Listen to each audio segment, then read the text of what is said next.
अगर आप एक एनडीए एस्पिरेंट हो जिन्हें मैथ्स बिल्कुल पसंद नहीं है या फिर मैथ्स के प्रॉब्लम सॉल्व करना नहीं आता, then this episode is for you. या आप एक ऐसे कैंडिडेट हो जिन्हें रिटर्न क्लियर करना बहुत मुश्किल लगता है, then this episode is for you. और अगर आपको ऐसा लगता है कि without coaching SSB interview clear करना इम्पॉसिबल है, then this episode is for you. इस एपिसोड में सुधांशु हमें बताएंगे कि किस तरह से मैथ्स वीक होने के बावजूद उन्होंने एनडीए रिटर्न क्लियर किया, उसके बाद विदाउट कोचिंग एसएसबी इंटरव्यू भी क्लियर किया। तो इस वीडियो से आपको बहुत कुछ सीखने को मिलेगा। तो चलिए स्टार्ट करते हैं इस वीडियो को। Hello Sudhanshu, welcome to the Prasad show. Hello, Prasad. Nice to meet you. So how are you feeling? Obviously, great. Yeah. You can't compare this feeling after recommendation with the before one or any kind of other happiness. Yes yes. तो आप सबसे पहले हमें ये बताइए कि आपकी जो पूरी एसएसबी या फिर डिफेंस की जर्नी है, वो मतलब हम्म जैसे कितने अटेम्प्ट्स आपने दिए और उनके क्या क्या नतीजे थे उस टाइप से। हम्म यार, मैंने 2019 में 12th करी थी। So as I am from Sainik school, so obviously एक ड्रीम था कि यस एनडीए ही जाना है, एनडीए ही करना है। सबने हमने देखे, ऑफिसर्स देखे, हमने अपने सीनियर्स देखे जाते हुए, तो ऑब्वियसली एक ड्रीम होता है सबका, करना है। बट जब बात आती है प्रिपरेशन पे, आप रिटर्न है, एसएसबी है, तो एक बहुत लंबा प्रोसीजर है, एक बहुत अनसियोरिटी है एक डिफेंस लाइफ में अगर आपको रिकमेंड होने के लिए जाना है। तो मैंने भी ये ट्राई किया, बट अनफॉर्चुनेटली तीन बार मैं रिटर्न ही नहीं क्वालिफाई कर पाया। whether in अच्छा। appearing 2018 की सेकंड अटेम्प्ट में 19 first, 19 second, all time return not qualified. It's not screen out of confidence of return not qualified. After that जब पेपर कंबाइंड हुआ, so I manage to get पार the cut off marks and yes दोनों में आया। और वही first SSB यार, experience same, 11 board, 11 SSB Allahabad, पहला अटेम्प्ट। सेकंड भी 18 एसएसबी इलाहाबाद। तो नाता इलाहाबाद से ही रहा है। फर्स्ट टाइम यार कॉन्फ्रेंस आउट हो गया था 11 एसएसबी से, then after second time recommendation. तो जो आपने रिटर्न दिया, जो जिस बार आपका क्लियर हुआ, तो वो मतलब बड़े मार्जिन से क्लियर हुआ या फिर ऐसे साइड बाय साइड? नहीं, बड़ा मार्जिन कभी नहीं रहा यार। मेरे भी 415 रैंक है। 355 कट ऑफ है, 364 मार्क्स हैं, तो जस्ट हाँ, बार। जस्ट पार। मतलब आपका जो स्ट्रगल था वो रिटर्न के लिए ही था स्पेशली। रिटर्न के लिए ही था मेनली। ऑब्वियसली। सही है। तो उसके बाद मतलब जैसे जो रिटर्न के आप जब फेल हुए, आप बोले 2 या 3 बार, तो उसमें और जब आप पास हुए उसमें क्या फर्क था प्रिपरेशन में? यार सच बताऊं, ज्यादा फर्क नहीं था। जैसे कि मैं भी अगर रिटर्न में या नहीं होता तो कुछ मार्क्स, जैसे एक बार 19 की कट ऑफ गई थी, 342 मेरे थे 337। तो एक वही था, बहुत क्लोज था। जस्ट तो मैंने यही कहा कि यार, जैसे कि एक होता है ना कि अगर नॉलेज कम होती है बंदों को, जैसे कि जीएस के लिए जा रहे हैं, अगर नॉलेज कम है या मैथमेटिक्स के अटेम्प्ट कम है, तो एक मोराल पहले डाउन होता है यार। तो मेरा भी कुछ ऐसा ही सीन, जब मैं प्रिपरेशन तो ऐसी ही थी, पर जब मैं वहां जाता था करने, तो करूं, कितने क्वेश्चन करूं, एक एक फोबिया सा हो गया था यार। तो अब की बार यही था कि उस अटेम्प्ट में कि ये फोबिया नहीं लाना है। कैसे भी करे करते जाना है। तो अटेम्प्ट्स बढ़ाए खुद, मैथ्स के भी, मतलब ज्यादा मॉक पेपर या प्रैक्टिस किया यार। सीरियसली यही यार कि प्रैक्टिस बहुत इंपॉर्टेंट है यार यहाँ पे। अगर पेपर के पहले का कोई प्रिपरेशन प्लान ऐसे ही है कि अगर पेपर के पहले तुम जो मॉक करते हो, प्रीवियस करते हो, टाइमर लगा के किया करो, एक अच्छा वो होता है, स्पीड होती है, एक्यूरेसी आती है। स्ट्रेटेजिकली। तो वैसा ही किया यार, प्रैक्टिस बढ़ाई अब की बार मॉक की, तो कहीं ना कहीं हेल्प किया उसने। तो मतलब आपकी कुछ 11 12 में कैसे मार्क्स थे, 10th और 12th में? 10th में सीजीपीए टाइम था हमारा। तो 10 सीजीपीए 10th में, 11th 64%, 12th 79%। तो मतलब जो पेपर है पूरा एनडीए का पेपर 1 पेपर 2, उसमें से कौन सा टफ जाता था? क्योंकि आपके अगर मार्क्स की बात की जाए तो 2 या 3 क्वेश्चंस का ही गैप था बस, उतना हो जाए तो क्लियर थे आप। यार मैथमेटिक्स, यार सही बताऊं तो मैथमेटिक्स एक ये होता है ना कि जनरल मैं अधिकतर बंदों को देखता हूँ 60 70 क्वेश्चन, 80 क्वेश्चन, मैं तो ये सोचता था यार कर कैसे लेते हैं, कौन है ये लोग। हम 50 तक जाते जाते ठीक है अपना हो गया। तो हाँ। अब की बार वैसा ही था यार, 54 क्वेश्चन। और एक बार जीएस की, तो यार जीएस तो मेरी ठीक थी, इंग्लिश जीएस पार्ट तो एक वही था। पर इतनी भी ठीक नहीं थी कि एक बूस्टअप आ जाए कि मैथ्स में अगर होता है ना कि 25% भी एटलीस्ट हो तो जीएस से खींच लो। तो हम्म। उतना भी नहीं था, पर average you can say, average in both GAT and और जो मैथ्स। सेकंड जो पेपर है वो इजी होता है बहुत कंपेरेटिवली, उसको ज्यादा पढ़ने की भी जरूरत नहीं होती, मतलब एक हाँ यार, कॉमन अब एवरेज तो मैं बंदा यही भी पढ़ कहूंगा ना जाए कि तो। जो भी मतलब जो भी शो देख रहे हैं यार, कि अब तुमने भी देखा होगा यार पेपर की, जो होता है ना कि मैथमेटिक्स का लेवल अब वो कांस्टेंट है, बट एक जीएटी का लेवल उन्होंने अप किया है यार थोड़ा। हम्म। अगर तू मतलब हिस्ट्री, ज्योग्राफी, अगर पॉलिटिकल साइंस के एरिया को देखो तो लेवल तो अप किया उन्होंने, हम्म। ये तो कहना ही पड़ेगा। कहीं ना कहीं सो उनको भी पता चल प्रिपरेशन, गया होगा कि मतलब बंदे हाँ ऐसे ही निकाल रहे हैं पेपर, क्योंकि सो रहे बंदे हाँ उधर हाँ, सेकंड पेपर में। क्योंकि होता है ना कि जेई वाले जेई जेई देते हैं यार, तो एनडीए भी दे दिया, एसएसबी के लिए मन है, गया गया ही नहीं, बहुत अनविलिंग हो रहे थे, तो शायद मुझे लग हम्म। रहा है उसका कुछ इम्पैक्ट हो यार, होता है। और बहुत बार पेपर में, सेकंड पेपर में सो जाते बंदे। वो तो हर बार का यार, 1 घंटे की नींद तो जरूरी है। हाँ। रिलैक्स वाली और मैथ्स होने का का तो। मतलब फोबिया होता है बहुत लोगों को कि मैथ्स कैसे हाँ भी यार, करके मैथ्स निकालना है। मतलब मैथ्स को एक अपमोस्ट टारगेट पकड़ लेते लोग, उसके बाद मतलब बाद में देखेंगे, पहले मैथ्स को देख लो। हाँ, एक रियलिटी बता रहा हूँ मैं, कि मैं आज तक यार इंटीग्रेशन नहीं पढ़ा। कुछ कुछ चैप्टर्स ऐसे हैं जो मैंने अभी तक टच ही नहीं किया है, ना 12th में पढ़ा था। एक इंटीग्रेशन हो गया, कुछ ऐसे चैप्टर जैसे कि एक एरिया एंड कर्व इंटीग्रेशन, मतलब हम्म। इंटीग्रल का पूरा पार्ट ही ले लो, मैंने कभी पढ़ा कैलकुलस ही का। नहीं। हम्म।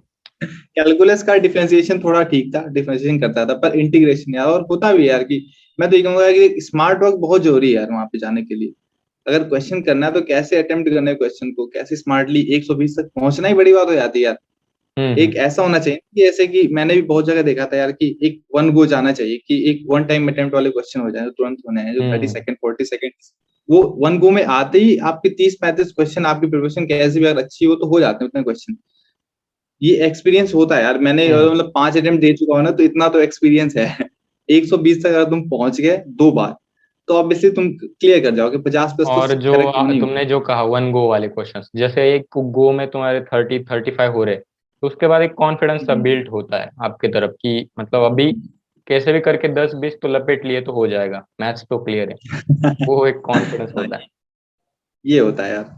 और एक एक वो होता है ना कि एक्यूरेसी होती है, माइंड अपना फ्रेश होता है ना उस वक्त, तो हम्म। छोटे क्वेश्चन में गलतियां कम होती हैं, बहुत कम होती है, मिनिमम, क्योंकि अधिकतर गलतियां तुमने भी एक्सपीरियंस किया होगा कि जब वो 1.5 घंटे का जो कट ऑफ क्लियर होता है ना, 1.5 घंटा हो गया अब, तो हम्म। गलतियां होनी शुरू हो जाती है, फिर 4 into 2 8 नहीं 12 लिख जाता है। ये होता है मेरे साथ यार, सही क्वेश्चन करके गलत ऑप्शन भर दिया, तो एक एक एंजाइटी होती है ना, एक बहुत सारी उसमें, वो जरूर आती है उसमें। वो इंडिया के रिटर्न का कैसा है कि टाइम कंस्टेंट दे रहे तुम पे, मतलब टाइम का प्रेशर डाल हम्म। रहे, तो आपको बस मतलब अभी मैंने भी 4 बार रिटर्न दिया, 2 बार में भी फेल हुआ, उसके बाद 2 बार मैंने क्लियर किया। तो मैं कैसे सोचता था, टाइम की बात मैं छोड़ ही देता था, मुझे बस पता था कि इतने मार्क्स मुझे चाहिए, वो उसके लिए टाइम मोर देन इनफ होना चाहिए। तो मैं लास्ट हाँ, अटेम्प्ट में मेरे 470 थे रिटर्न के स्कोर। तो मतलब बहुत है। वो हाँ। मैथ्स के जैसे मैंने 60 या कुछ तो क्वेश्चंस राइट किए थे, तो मतलब उस तरह से मुझे भी मैथ्स इतनी पसंद नहीं थी, पर मैंने वो प्रैक्टिस कर करके कर दी थी सही है यार। वही उसमें। होता है यार नॉर्मली, मतलब जब भी करो ना यार, मैथ्स का यही रहता है कि अगर 40-45 क्वेश्चन अगर तुम करेक्ट, मतलब गलत होने के बाद भी सही है, तो तुम सेफ साइड में हो, जीएटी हम्म। में फिर तुम अच्छा स्कोर कर दो, एक अच्छा सेफ स्कोर है। अब तो यही कहूंगा कि यार, पहले जो कहते थे ना कि 350, हमारे टाइम में कहते थे कि हमारे हमसे जो अटेम्प्ट के पहले के कट ऑफ ही थे ऐसे यार, 270 280, तो एक 350 एक बहुत सेफेस्ट स्कोर था। पर अब हम्म। ऐसा नहीं यार, अगर 400 भी है तुम्हारे, तब तुम थोड़े सेफ साइड में हो, ज्यादा और करना ही लास्ट करना है। मतलब 2 to 3 टाइम्स मतलब जो एनडीए का पेपर चल रहा है उसमें कट ऑफ बढ़ रही है, मतलब अभी के बढ़ लिए रही तो है, अब तो 360 कंटिन्यूसली बढ़ पकड़ के चलना पड़ेगा। पहले बंदे हम लोग रही है। हाँ, जब होते थे, ऑब्वियसली। मैं तो 280 300 के ऊपर तो कभी मेरा इमेजिनेशन भी था नहीं। मतलब कट हाँ ऑफ यार, का। सेम। वही तो, जैसे कि वो 2018 का सेकंड था ना जो मेरा फर्स्ट अटेम्प्ट था, तो उसमें मैंने अपना खुद मैचअप किया था, मेरे मार्क्स आ रहे थे 362। हम्म। पर उसमें क्या किया था, मैं जीएटी का जो वो मैंने गलत फिल कर दिया था हम्म। यार। तो मेरे मार्क्स तो आए थे, तो मैथ्स के मार्क्स आए, जीएटी के मार्क्स ही नहीं आए, मैं मार्क्सिट में विश्वास नहीं हुआ कि मैं रिटर्न नहीं हुआ। मेरे हम्म। साथ वाले बंदों का रिटर्न हो गया, मेरा रिटर्न नहीं हुआ, ऐसे क्यों? तो फिर हम्म। जब मार्क आए तो मैंने देखा यार, मार्क्स में जीएटी तो है ही नहीं, और हम्म। मतलब गलत हो गई थी थोड़ा वहां मुझे, मेरी गलती थी यार। तो पहला बार तो ऐसे ही चला गया। दूसरी हम्म। बार से थोड़े थोड़े मार्क्स से रह गया। हम्म। ये होता है। तो मतलब जो कुछ भी सपोज आपकी तरह, मतलब आपने अभी 10th में बोले 10 सीजीपीए थे, उसके बाद 11th में कम होते गए, 12th में मतलब कुछ उस तरह से, तो क्या आपने पढ़ाई छोड़ दी थी या कुछ इंटरेस्ट नहीं था पढ़ाई में? नहीं यार, तो अ, अगर इफ यू आर इन सैनिक स्कूल यार, तो तुम्हें बहुत चीजें करनी है। हम्म। स्पोर्ट्स से लेके तुम्हें सारे स्पोर्ट्स खेलना है। अब जैसे होता है ना कि अब सीबीएसई बोर्ड ही ऐसा है यार कि 10 तक का सिलेबस एक बहुत कैजुअल होता है, बहुत आसान टाइप का होता है। पर जो हम्म। आप 11 12th में आते हो, अचानक से उसका लेवल बहुत अप हो जाता है। हम्म। तो सेम केस है यार। अब अगर हमारे स्कूल में ऐसे सीनियरिटी बेसिस है कि अगर आप सीनियर क्लास में जा रहे हो तो आपको टीम को, यू आर द कैप्टन, आपको टीम को हम्म। लीड करना है, वो हाउस स्पिरिट रिस्पॉन्सिबिलिटी। होती है, हाउस को जिताना है, तो एक एक मोटिवेशन टाइप का उस उधर से होता है। प्लस 12th में आओ तो एक रेस्पॉन्सिबिलिटी है, जैसे कि मैं लिटरेरी कैप्टन था हमारे स्कूल में, अपॉइंटमेंट, सेंट्रल अपॉइंटमेंट। सो एक बहुत सा वो करना है कि सारी चीजों की, जैसे हमारे स्कूल में है ना, किसी भी साइंस स्कूल में होता है कि चीजों को ऑर्गेनाइज कराई जाती है लड़कों से ही, जो कैडेट्स होते हैं, तो एक हम्म। वो एक लीडरशिप क्वालिटी आती है ना, तो हर चीज देख के चलना है। हमें जूनियर भी मैनेज करना है, हमें वही करना है, वो स्पोर्ट्स भी खेलना है, को करिकुलर एक्टिविटीज भी मल्टीटास्किंग। करनी है, तो कहीं ना कहीं एक पढ़ने का टाइम थोड़ा कट ऑफ हो जाता है, और समझ रहे हो, वो इफेक्ट करता है यार। तो सेम हम्म। केस वही हुआ यार, बहुत कम परसेंटेज थे 11th में, तो इफेक्ट भी किया 12th भी हो। ऐसे बहुत से लोग होते हैं जिनको मतलब रिटर्न क्रैक करने से ही डर लगता है। उनका मतलब पर्सनैलिटी ऐसा होता है कि वो एसएसबी क्लियर कर देंगे। तो उन जैसे लोगों हम्म। के लिए आपको क्या, मतलब आपकी क्या एडवाइस होगी कि किस तरह से रिटर्न अभी आपने क्लियर की तो? रिटर्न के लिए तो मैं यही कहूंगा यार, स्मार्टली करो। जैसे कि अगर मैथ्स का तो हमने डिस्कस कर लिया कैसे करने हैं, कि मैं तो अपना, मेरा क्या होता था प्लान की, अब की बार का क्या था ऑब्वियसली, 1 से 120 तक तो पहले वन गो में जाना है हमें। ठीक हम्म। है, उसमें जो मैं वन टाइमर बोला, उसको आप टिक करते जाओ, करते जाओ। और खुद एनालाइज करोगे, अच्छी अगर प्रिपरेशन अच्छी है तो आपके चांसेस भी गलत होने के कम है, क्योंकि सारे मार्क्स तो 2.5 नंबर के ही हैं। हम्म। तो मार्क्स स्कोर तो आपने मार्क्स वैसे ही करने हैं, वही स्कोरिंग एरिया है, तो हमारी एक्यूरेसी मैटर करती है। तो वन गो वाले करो, फिर सेकंड गो आओ, उससे थोड़े टफ वाले करो। तो ऐसे बाय द टाइम, जब तक 2.5 घंटे होते हैं, तुम्हारे 50 60 क्वेश्चन आराम से इजिली हो जाते हैं। तो मैथ्स के लिए तो ये प्लान बोलूंगा मैं जीएटी के लिए बोलूंगा कि इंग्लिश हम नॉर्मली पढ़ते हैं, तो यार न्यूज़पेपर जरूर कंटिन्यू करो यार। मैं जेन्युइनली बताऊं, मेरी हॉबी है न्यूज़पेपर करना, और मैं हम्म। न्यूज़पेपर पढ़ना कभी छोड़ा नहीं, स्कूल टाइम से लेके और कॉलेज वक्त। कॉलेज हम्म। में भी था मैं, सेकेंड ईयर तक लखनऊ यूनिवर्सिटी में, तो मैंने न्यूज़पेपर छोड़ा ही नहीं। तो एक उसका वो होता है ना बूस्टअप, अगर आप न्यूज़पेपर देखते हो। न्यूज़पेपर अगर नहीं भी देखते हैं तो बहुत से ऐसे लोग होते हैं, जैसे कि मैं भी हॉलीवुड मूवी का शौकीन हूँ, तो मैं सबटाइटल लगा के देखता हूँ, ये भी करता हूँ, तो वो भी बहुत चीजें हेल्प करती हैं। तो इनके लिए मैं यही बोलूंगा, इंग्लिश पार्ट के लिए आप वो करें। जो सेकंड पार्ट आता है हमारा, जिसमें साइंस भी आती है, तो साइंस बहुत स्कोरिंग एरिया होता है यार। ये मैंने भी वो किया है कि अगर आपकी हिस्ट्री ज्योग्राफी में, बहुत लोग देखा हूं जो जैसे जेई वाले ही हैं, जेई वाले को नहीं पता होता, हम्म। मतलब उनके पास टाइम ही नहीं है ना हिस्ट्री ज्योग्राफी पॉलिटिकल साइंस पढ़ने का, तो वो साइंस को बूस्टअप कर देते हैं। और एक ये रियलिटी है, क्योंकि एक हिस्ट्री सिविक्स का एक इतना बड़ा ओवरव्यू है ना, कि उसका कोर्स आप कभी पूरा पढ़ ही नहीं सकते। नहीं। तो एक साइंस ऐसा पोर्शन बच जाता है कि जो ज्यादा स्कोरिंग है, ज्यादा आपको एक्यूरेसी लाएगा, और वो पता है कि अगर आई में मतलब कोई पर्टिकुलर चीज है, मायोपिया हाइपरमेट्रोपिया है तो है, वो वही मतलब चीजें पूछनी है। मतलब बोलते हैं ना, स्कोप कम है उस, मतलब पूरा कवर कर सकते हैं हम लोग उस सिलेबस को साइंस के। हाँ, वैसे हिस्ट्री साइंस हिस्ट्री को पूरा बहुत कवर कर ज्यादा। सकते हैं। और जीएटी केस में वही है कि हिस्ट्री को पूरा कभी नहीं पढ़ सकते। अब क्वेश्चन भी तो देखो कैसे पूछते हैं, औरंगजेब के टाइम में पेंटिंग कैसी थी, तो उतनी स्टाइल किसने, इतना डीप कोई उसके नहीं पढ़ सकता यार। उसका औरंगजेब का लास्ट सन, उसका डॉक्टर कौन था, फिजिशियन? तो अभी यार एक क्वेश्चन आया था शायद 2019 के फर्स्ट पेपर में, ऐसे ही औरंगजेब के ऊपर, कि औरंगजेब के टाइम में मुगल साइड की पेंटिंग्स कौन सी मशहूर थी। यार हमने तो सुना ही नहीं यार औरंगजेब ने ऐसा भी कुछ भी किया क्या। पर वो था, वैसे उसने कुछ पेंटिंग्स वगैरह करी थी, तो वही चीज है ना कि इतना डीप हम नहीं पढ़ सकते। अब जैसे कि मैं पाथ फाइंडर पढ़ता था यार, हम्म। वही प्रीवियस से करना है, वहीं से उतना टाइम नहीं होता था यार पढ़ने का, तो कहीं ना कहीं यही मैं कहूंगा, अब तो लेवल बढ़ गया है, तो आर एस अग्रवाल भी आप पढ़ो, एमसीक्यू टाइप हम्म। मैथमेटिक्स करते रहो। और की टू साइंस, साइंस हिस्ट्री एक तो बहुत ये है, क्रूशियल एरिया। मतलब की टू हिस्ट्री में बोलूंगा कि जैसे पैटर्न देखो आप, प्रीवियस ईयर जो कुछ भी जितने 10-12 पेपर्स देखो, तो उसमें से बहुत सारे क्वेश्चंस तो रिपीट ही हो जाएंगे। तो मतलब उस पैटर्न हम्म। से कम पढ़ाई में ज्यादा से ज्यादा स्कोर कर सकते हो। हाँ वही चीज ना, हार्ड वर्क नहीं करना। अब स्मार्ट वर्क का जमाना स्मार्ट है। वर्क का जमाना, स्मार्ट वर्क करते कॉम्पिटिटिव ही वर्ल्ड है ना। अभी। कॉम्पिटेटिव वर्ड है यार, सही बात है। और कौन पूछेगा तुम्हें कि क्या लॉजिक लगा है, ये वाला न्यूमेरिकल कैसे सॉल्व किया, कोई नहीं, बस एमसीक्यू टिक तो करना है बस आपको। हाँ वही तो। और हमें भी पता है कितने न्यूमेरिकल्स थोड़ी आते हैं। एक थ्योरेटिकल पार्ट से बेसिस क्वेश्चन है और ऊपर ही ऊपर पूछा जाता है। जैसे मैं कहूँ कि रिलेटिवली तो अगर जेईई के कंपैरिजन में देखा जाए तो बहुत बहुत आसान है यार ये हम्म। और साइंस इसका मतलब पोर्शन। ये भी नहीं कि आपको मतलब ये करना है कि बस ऊपर ऊपर से पढ़ लेना है। पहले आपकी जो 11th 12th, नहीं नहीं ऐसा मतलब अभी नहीं है। जो कुछ भी स्टूडेंट्स अभी 11th 12th में है उनके लिए भी मैं बता रहा हूँ ये कि मतलब आप 11th 12th अच्छे से कर लो एक बार, उसके बाद जब भी एमसीक्यू की बारी आ जाएगी तब आप मतलब शॉर्टकट में आ सकते हो क्योंकि आपको पता है बेसिक्स उस तरह आफ्टर से। ऑल यूपीएससी है यार, वो भी जानती है कि लड़के की कहाँ गलती होती है। एक चीज तुमने नोटिस की, बहुत इंटरेस्टिंग बात है कि अगर हम 4 ऑप्शन देखें मैथमेटिक्स में, तो कहीं ना कहीं अगर तुम कोई स्टेप गलत करते हो तो वो 4 ऑप्शनों में से एक ऑप्शन मिल जाएगा ले तुम्हें। हाँ वो तो होता है। वो मतलब होता है आपको तो कॉन्फिडेंस यूपीएससी दे में। देगा वो क्वेश्चन कि हाँ आपने हाँ, किया है वो और सही तुम गलत कर रहे हो तुम्हें पता भी नहीं है। और ये होता है यार, यूपीएससी जानती है कि बच्चे गलती कहाँ करते हैं। मेरे साथ ही हुआ यार। है। एक क्वेश्चन था 2018 के सेकेंड एडिट की बात बता रहा हूँ, उसका आंसर आएगा 2/3। हम्म अब ठीक है, मेरा आंसर आया 8। और सरप्राइजिंगली ये है कि 8 उस ऑप्शन में था भी। मैं हाँ। तो कॉन्फिडेंट हूँ ठीक है, जो आंसर आया उसमें भी है। रिचेक के बाद में आने के बाद तो पता लगा गलत है। तो ये होता है। तो वही चीज कहूंगा कि ऊपर ऊपर से जो चीजें है ना, हमारा कॉन्सेप्ट वो नहीं है। पढ़ो तो हम्म डीप पढ़ो, जितना भी पढ़ो। अगर तुम क्वेश्चन कुछ चैप्टर छोड़ भी रहे हो तो कोई इशू नहीं है उसका, ठीक है। पर जो बाकी का है ना, वो 100% होना चाहिए। मतलब वो अगर आपके इम्पोर्टेंट पास है। दिन कम है ना तो आप कर सकते हो वो जो हमने बताया। पर अगर आप 11th 12th में हो तो आपको ठीक से करना चाहिए। और एक है कि हाँ। मतलब जो आंसर आता है वो जो वन गो वाले हम लोग बोले कि फर्स्ट एक राउंड हम्म, में पूरे होने ही चाहिए, क्योंकि उसके बाद जब आते हैं तब समझो आपकी नजर गई तो एक रीचेक हो सकता है उसका, मतलब चांस है कि मार्क्स हम्म, ना जाए। निगेटिव से बचो। हाँ। नेगेटिव से बचना है यार, गलतियां बहुत कम करनी है। हम्म। और उसके बाद जब आपका रिटर्न का रिजल्ट आया तो आप श्योर थे क्या, हम्म। मतलब पास होगा अभी, पेपर निकलेगा? हाँ, श्योर तो था। मतलब एक था ना कि अब 350 ज्यादा कट ऑफ तो नहीं जानी है। हम्म। एक अपना भी एक एक्सपीरियंस आ जाता है ना कि जब तुम लड़ाई लड़ाई कर रहे हो रिटर्न के लिए 5वीं बार 4थी बार जा रहे अभी हो, तो एक बहुत पता सारी लग जाता है लड़ाइयाँ यार लड़ ली हम लोगों ने।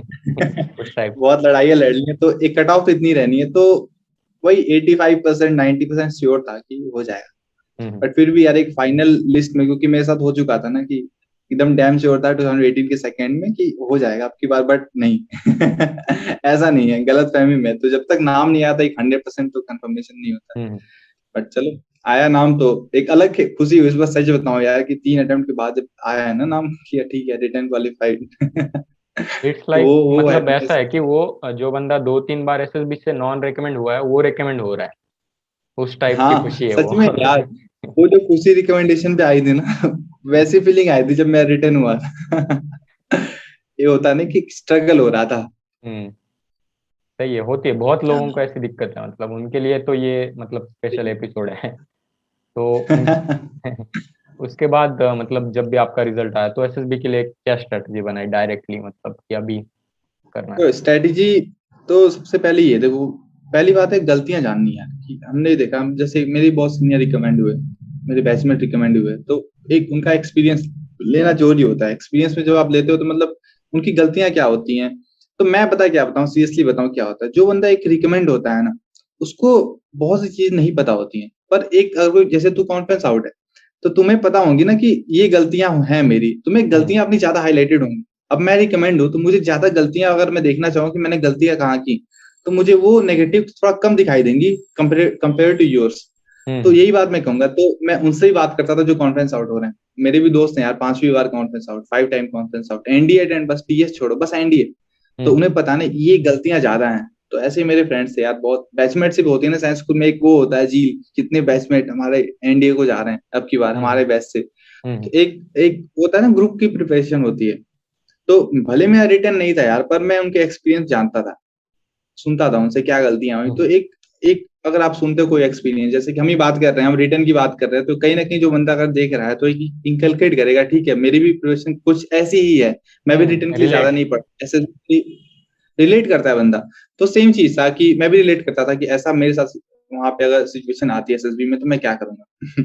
तो वैसे धीरे धीरे सीखा यार। एक पर्सनालिटी डेवलपमेंट, एक कहते हैं ना कि SSB is test of personality, do you have it in you. Do you have it तो इन? एक वही चीज है। करना पड़ता है यार कि क्या गलतियां हमारी, क्या पॉजिटिव्स है, नेगेटिव्स, वीकनेसेस आपको पता होनी चाहिए। सबसे इंपॉर्टेंट ये है, क्योंकि हम्म। पॉजिटिव तो आपकी खुद ब खुद बाहर आ जाती हैं, पर वीकनेस अगर आपको पता ही नहीं है तो आप उसे सुधारोगे कैसे? तो तो आपने कुछ अब चलते हैं कोचिंग की एसएसबी थी की। क्या एसएसबी के लिए? नहीं नहीं यार, नहीं। मैं करने वाला था, पहला बार मैं जब आउट हुआ था तो मैंने कोचिंग नहीं की थी। मैं कहा कि ठीक है चलते हैं। फिर सेकंड टाइम मैंने सोचा कि करते हैं कोचिंग, क्योंकि ये होता है ना कि रिपीटर जब होता है हम्म। उसको गलतियां नहीं मिलती हैं। हम्म। अगर रिपीटर हो गया है तो एक मतलब वो होती है ना कि गलतियां कैसे पता लगे। हम्म। मैंने भी अफवाह नागपुर का हाँ रजिस्टर किया था, बट बैच हमारा कैंसिल हो गया सेकंड टाइम में वो। हाँ हाँ। तो फिर सेकंड टाइम में कोचिंग नहीं जा पाया, तो ऐसे ही चला गया मैं विदाउट कोचिंग। मैं कहा ठीक हो है, गया फिर। All set. जो है वो है, जैसे जितना भी किया हमने ठीक है। अब वही चीज, अब चीजें तो पता है ही हमें, अब कैसे वेट टिकना है, कैसे टाइट टिकना है, ये तो हमें पता ही है, खुद ही पता है। एक प्रैक्टिस पर्पज के लिए कि एक एसेस हो जाए हम, एक हम्म। एक एसएसबी के पहले का एक असेसमेंट होता है ना कोचिंग। तो इसीलिए मैं यही सोच के जाना चाह रहा था, बट गया ही नहीं। ठीक है। कुछ पैसे जो भी थे वो भी बच गए हाँ वो भी ना। है। हाँ और मतलब आप एक बोलते हैं डीप में बताओ कि किस तरह से मतलब कोचिंग तो अभी नहीं कर पाए, तो क्या था कि हम्म। मतलब कोचिंग नहीं कर पाए उसकी वजह से तो कॉन्फिडेंस लॉस करके मतलब नहीं चलेगा, तो आपने किस तरह से प्रिपरेशन किया? हाँ देखो, जैसे कि अब जैसे मेरा एक फ्रेंड था यार, जब हम लखनऊ यूनिवर्सिटी में आए थे तो हम 6 लोग आए थे अपने बैच से, और 3 रिकमेंड हुए हैं इनमें से अब तक। एक तो यार अनफॉर्चुनेटली मतलब आउट हो गया, वो मेडिकल आर्ट 144 कोर्स में। हम्म। एक मेरा फ्रेंड 145 में रिकमेंड हुआ, 146 के लिए मैं हुआ। तो हम जब प्रिपेयर करते थे ना, कि रिटर्न हमारा लगभग सबका हो गया था उसमें, तो हम्म। एक ग्रुप के साथ हम प्रिपेयर करते थे। जैसे कि हमें जीडी करनी है तो हम आपस में बैठ के जीडी कर रहे हैं, जैसे एसएसबी में होती है, सबने देखी कैसी होती है। तो हम्म। वैसा प्रिपेयर किया हमने। ठीक है। रही बात टेट की, तो हमारी स्ट्रेटेजी ऐसी थी कि हम ऐसे सोचे ना कि जैसे बहुत superficial type kind of story बन जाती है कभी कभी। हम्म। तुमने भी एसएसबी दी है, रिपीटर है, रिपीटर इतना तो एक्सपीरियंस है कि हाँ, कैसी स्टोरी बन जाती है यार। पिक्चर कुछ और होती है, स्टोरी हम कुछ और बनाते हैं। तो अच्छा करने के यही चक्कर यार, में। एक अच्छा करने के चक्कर में एकदम आउट ऑफ कॉन्सेप्ट, परसेप्शन आपको बहुत अच्छा होना चाहिए। तो हमने ऐसे प्रिपेयर किया कि फर्स्ट डे ऐसे हमारा स्क्रीनिंग है, तो हम्म। पीपीएनडीटी, जीडी, वाईआर हम सब एक साथ करते थे, कि पहला डे तो अपना एटलीस्ट फर्स्ट डे तो इन हो। तो वही चीज है, तो पीपीएनडीटी के लिए मैं ये कहूंगा, चाहे पीपीएनडीटी हो चाहे टैट हो, परसेप्शन हमारा एकदम क्लियर होना चाहिए। और मैं पर्सनल ये व्यू बता रहा हूँ कि अगर एक्शन भले हमारे कम हो जाए, पर रियलिस्टिक एक पॉइंट ऑफ अप्रोच होना चाहिए, hmm. Kind of approach. Hmm. जैसे कि अगर कोई पिक्चर है, जैसे मेरे टाइम में अभी अभी की फर्स्ट टाइम की स्क्रीनिंग की बात नहीं करूंगा, उसमें पिक्चर थोड़ी ठीक थी। अभी की जो रिकमेंडेशन वाली पीपीएनडीटी की जो पिक्चर थी बहुत हेजी थी यार। मतलब ऐसा था कि पहले ध्यान से देखो तो एक बंदा दिख रहा है, फिर और ध्यान से देखो तो एक क्राउड दिख रहा है। तो एक परसेप्शन होना चाहिए। और जब हमारा ग्रुप बनाया जीडी के टाइम में तो 16 बंदे थे हम। 16 में से बस मेरी स्टोरी ऐसी थी जिसमें एक क्राउड मैंने परसीव किया था यार। बाकी सब ने 2% 3%।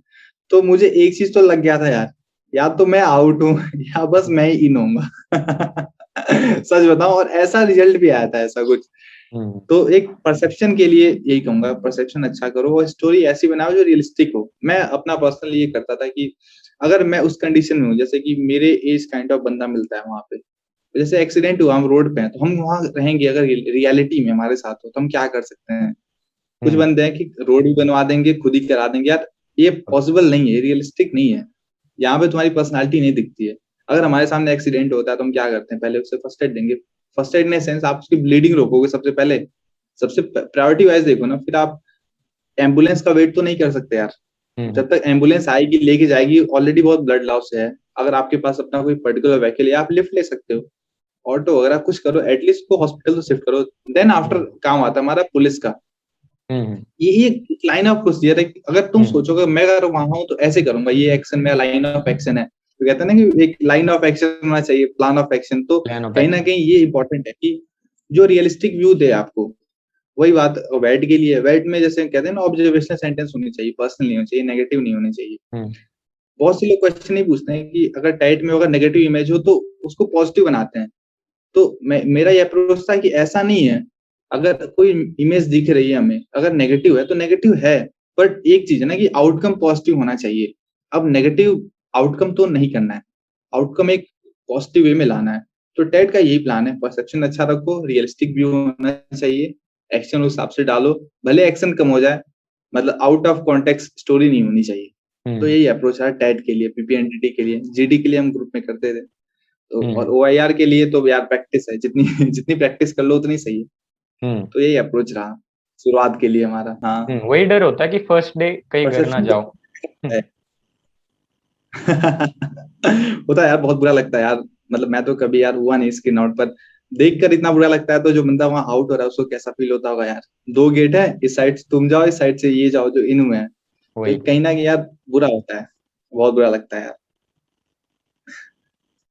But it's part of process. Part of process, part of life. Prepare रहना यार, सबसे बड़ी बात है, मेंटली प्रिपेयर रहो। क्योंकि एसएसबी सबकी नहीं होती यार। सिलेक्शन रेट को देखें हम तो पता ही यार, सबको पता है कितना कम सिलेक्शन रेट है। तो मैं भी ये था यार कि मतलब मेंटली प्रिपेयर था, स्किन आउट हो चाहे कॉन्फ्रेंस आउट हो। तो मतलब उस हिसाब से प्रिपेयर था। मैं भी जब फर्स्ट टाइम गया था तो जब कॉन्फ्रेंस आउट हुआ तो वो उतना हार्ट ब्रेक नहीं था। मुझे पता था कि मतलब फर्स्ट टाइम है। ठीक है, part of life, first time था, बट कहीं ना कहीं दुख तो होता है यार, फील होता है कुछ दिनों तक। कुछ दिनों तक कुछ ज्यादा ही बुरा लगता है। हाँ। हम्म, तो ये आपका लास्ट अटेम्प्ट था अभी। हाँ। तो जो मतलब जब आप घर पे ही थे तो लॉकडाउन में ही हुआ होगा ये सारा प्रोसेस। तो जो आपका जीटीओ के लिए प्रिपरेशन या फिर पर्सनल इंटरव्यू के लिए आपने बाकी तो कहा जीडी वगैरह करते थे, पर जो बाकी के टास्क है जैसे फिजिकल वाले, तो उसके लिए कैसे किया आपने एक्सरसाइज वगैरह? हाँ देखो, स्कूल टाइम से ही यार, देखो स्पोर्ट्स अगर तुम पार्ट कर रहे हो, हमारे स्कूल में एक छोटा सा ऑब्स्टेकल ग्राउंड था, हमारे बना रखा है सैनिक स्कूल लखनऊ में। तो हम स्कूल टाइम में तो से करते थे। पर अब सेकेंड ईयर कॉलेज में है तो स्पोर्ट्स जो खेल रहे हैं वो मतलब अब फट्टा बल्ली वाला काम तो अपना नहीं है, वो तो कभी किया ही नहीं था यार। तो फर्स्ट टाइम क्या हुआ ना कि यार एक जो होता है ना कि अब सारे बंदे ऐसे ऐसे भी मिलते हैं आपको। जैसे हमारे टाइम पहले पहली बार का जो 11 एसएसबी का जो ग्रुप था, वो ऐसा ही ग्रुप था कि जैसे सारे बंदे घुस जा रहे हैं, कुछ हो नहीं रहा है, बस बंदे बोल रहे हैं, कोई किसी की सुन नहीं रहा है। तो कहीं ना कहीं यार मैं पार्टिसिपेशन नहीं हो पाता था, मैं कुछ बोल ही नहीं पाया वहां पे। एक दो आइडियाज दिए तो छोटे मोटे आइडिया, होता है ना पहले ही टाइम में कुछ समझ में नहीं आता कि कैसे कैसे फट्टे को किधर रखना है, बल्ली कैसे एडजस्ट करनी है, कैसे रोप बांधनी है, वो समझ में नहीं आता। अचानक से इलाहाबाद में इतना बड़ा ऑब्स्टेकल ग्राउंड है यार, मतलब हाँ। जो भी टास्क है फल्ले फट्टे बल्ली वाला, तो देख के डर लग जीटीओ जाता ग्राउंड। है। इतने टास्क कैसे कैसे आइडिया लगेंगे। और तो वही फर्स्ट टाइम में मतलब तो यार हम्म पार्टिसिपेशन बहुत बेकार था। हम्म वही कोचिंग, जो कोचिंग वाले होते हैं उधर से वही एक्सपोजर मिलता है कि किस तरह से ऑब्स्टेकल होंगे, बल्ली का वेट क्या होगा। मतलब उससे शुरुआत हाँ, होती है पूरी। तो मैं कोचिंग तो नहीं कर पाया, तो मैं ये क्या करता था, जो यूट्यूब की जितनी वीडियोस हैं जो भी, तो मैं वीडियोस देखता था। उससे क्या होता ना, एक प्लस पॉइंट क्या था कि एक आइडिया लगता था। जैसे कि अगर हमें जो कहते हैं ना फलक्रम, कुछ लैंग्वेज विक्रम। होती है कोचिंग वालों की, हाँ। नहीं फलक्रम होती है। तो अगर मान लो हमें एलिवेट करना है पटरे को, तो हम विदाउट रेड एरिया को टच किए, ठीक है, कैंटिलीवर, क्योंकि हम फलक्रम। भाई जेंटलमैन पहले टाइम क्या आता ना का यार, कैंटिलीवर। यार क्या हुआ ना कि पहले टाइम जब मैं गया मुझे ये सब टर्मिनोलॉजी पता ही नहीं थी, बिल्कुल भी नहीं पता थी। कुछ बंदे कोचिंग करके आए थे, तो वो ऐसे बोल रहे हैं कि gentleman let's put the cantilever. अब मैं उनका चेहरा देख रहा हूँ यार, कैंटिलीवर क्या है? कभी सुना ही नहीं है। Reverse cantilever, cantilever we can increase the fulcrum, एक कुछ टर्मिनोलॉजी होती है ना यार। तो मुझे पल्ले ही नहीं पड़ी थी यार, ये है क्या, करना क्या चाह रहे बंदे। और ठीक है, फिर जब सेकेंड एसबी की पहले मैंने वीडियोस वगैरह देखी तो एक आइडिया लग गया ना, ठीक है अगर हमें पटरी के ऊपर करना है तो हम वी कैन पुट दी रोप, बल्ली अप्लाई हम्म कर सकते हैं, छोटी बल्ली है। तो एक एक वो एक आइडिया लगा ना, तो फिर अपना दिमाग खुल जाता है। ये मैंने हम्म एक्सपीरियंस किया। तो सेकंड टाइम में यार सबसे बड़ा क्रेडिट मैं देना चाहूंगा मेरा ग्रुप यार। हम 8 बंदों हम्म का ग्रुप था, बहुत ही यार। अब क्या होता है, जैसे हम ऐसे बात कर रहे हैं, हम जीडी में ऐसे बात कर रहे थे, एक अच्छा। सुन रहा है तो एक बोल रहा है। तो बहुत अच्छा ग्रुप था यार मेरा। तो सेम केस था पीजीटी वगैरह में भी, ऐसे ही किया हमने। एक जिसको आइडिया आ रहा है वो आगे जा रहा है, मुझे आइडिया आ रहा है आगे जा रहा हूँ, मैं कहीं स्टक हो जा रहा हूँ, कोई बंदा पीछे से आइडिया में अपने आप बिना बोले बाहर आ गया। तो हम्म हर चीजों में हमें बहुत टाइम मिला यार। जीडी का एक्सपीरियंस बताऊं यार, जो जीडी वाली होती है उसमें हमने करंट टॉपिक ऐसे मतलब डिसाइड किया था कि ऐसे टॉपिक हम चूज करेंगे जो ज्यादा कन्वीनियंट हो। तो एक तो पहला चूज करने को आता है, तो हमने सबका चेहरा देखा, ठीक है सब ओके। सबका चेहरा मतलब ठीक है, हाँ इस पे डिस्कस करना है, हमने ऐसे किया। और जैसे हम ऐसे बातें कर रहे हैं, ऐसे वहां भी बातें हुई यार। तो 15 की जगह यार मैंने फील किया आधे आधे घंटे लग गए यार, एक पर्टिकुलर टॉपिक पे। जीटीओ में एक ही को सुन रहा है, पूरी बातें सुन रहा है, और डिस्कशन जितना डीप हो सकता है, मतलब जितना एक्सपोजर कौन कितना ऊपर तक आ जाए, वो उसने पूरा चेक किया यार, सेम केस सेकंड टॉपिक में था जो उसने दिया, करंट टॉपिक पे, तो ऐसे ही किया हमने जीडी, हर चीज बहुत स्मूथली थी, मतलब कोई रश नहीं था आपके बाकी ग्रुप में, तो ये चीज बहुत अच्छी थी। तो मतलब for you the first attempt was your coaching, we can say that. कह सकते हो, मुझे टर्मिनोलॉजी नहीं पता थी तो करना ही नहीं पता बनता ना। वो है मतलब जो फल्क्रम होता है और कैंटिलीवर, तो कैंटिलीवर बस ऐसा एक सपोर्ट होता है और फल्क्रम ये नीचे का सपोर्ट होता है फॉर हाँ इंफॉर्मेशन ऑफ द ऑडियंस। हाँ, फल्क्रम मतलब इन्फॉर्मेशन देनी पड़ेगी यार, बिल्कुल हम्म उनको देनी हम्म चाहिए, क्योंकि बहुत से होते हैं यार, अभी लॉकडाउन चल रहा है, जैसे अभी 147 केसेस भी लगी हैं, तो कुछ लोग कोचिंग नहीं कर पाएंगे, बहुत से नहीं कर पाएंगे, तो ऐसे ही जाना है, तो गुड लक फॉर देम। अभी जैसे नेक्स्ट चीज आपका जो पर्सनल इंटरव्यू था उसके लिए आपने प्रिपेयर कैसे किया, और जो उधर क्या हुआ मतलब रियल में फर्स्ट और सेकंड टाइम के कंपैरिजन से। फर्स्ट की बात बता रहा हूँ, देखो रियलिटी बताऊं, मैंने इंटरव्यू के लिए प्रिपेयर नहीं किया, हमने आपस में भी करते थे, तो मैंने जैसे होता है ना एक दूसरे, जैसे एक दोस्त दूसरे का इंटरव्यू ले रहा है तो क्वेश्चंस हम डिस्कस करते थे बस, वो लाइव इंटरेक्शन टाइप का इंटरव्यू कहीं नहीं किया था, तो बट ये था कि हमें एकदम ट्रूथफुल रहना है, क्योंकि वो भी जो बंदा हमारा जो भी इंटरव्यूइंग ऑफिसर, उससे पता है बंदा कहाँ झूठ बोल रहा है, क्योंकि बाय द टाइम अगर तुम्हें 1 घंटा दे रहा है तो वैसे वैसे उसने 1 घंटा पता नहीं कितने 100 बंदों पे दिए हैं, तो वो एक्सपीरियंस्ड है, उसको पता होता है, तो हमें यही था कि ट्रूथफुल रहना है। जैसे मेरी जो वीकनेस थी, जैसे मुझे बताना था ओवर थिंकिंग, मैं ओवर थिंकिंग करता हूँ, ये रियलिटी है, तो मैंने वहां बताया ओवर थिंक करता हूँ मैं। पहले पहले इंटरव्यू की बात बताऊं, उस टाइम इंटरव्यू बहुत शॉर्ट था यार मेरा, मुश्किल से 15 मिनट्स। तो अभी पीआईक्यू से शुरू होते ही खत्म हो गया इंटरव्यू टाइप का, मतलब उस टाइम का इंटरव्यू ऐसा था कि जो बंदा मुझसे क्वेश्चन कर रहा है, मैं एक चीज बता रहा हूँ, वो विदाउट डीप में गया, अगला क्वेश्चन, अगले क्वेश्चन पे ऐसे स्विच करते लाइक जा रहा था। फॉर्मेलिटी।